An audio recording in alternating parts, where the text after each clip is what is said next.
Yoga is something different to most people.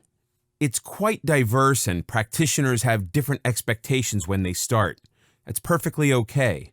Whether your goal is greater enlightenment, a more toned and muscular body, or relief from disease, there's a yoga for you. This video will serve as a guide. The philosophy of yoga has been around for 5,000 years. That's staying power.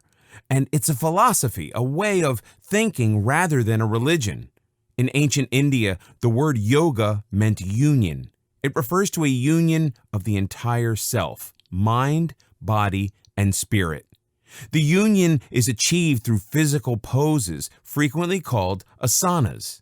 Although asana is not one of the many types of yoga, these poses are meant to heighten awareness of mind and body, which makes yoga a natural corollary to meditation. Today's researchers are discovering the many benefits of yoga. While it can increase spirituality, it also has the ability to heal many ailments and diseases, especially stress, immune system disorders, and heart problems.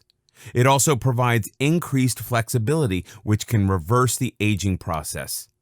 The more vigorous yoga practices are considered cardiovascular exercises. Along with a proper diet, you'll be able to lose weight.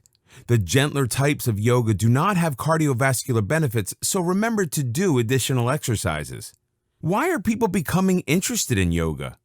The most common reason is to improve flexibility and physical health.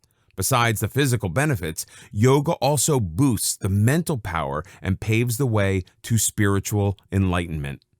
For most, it's the spiritual awakening that turns yoga into an important part of their lives. This is a gradual but wonderful development and opportunity for personal growth. The essence of yoga is always to become a better version of oneself.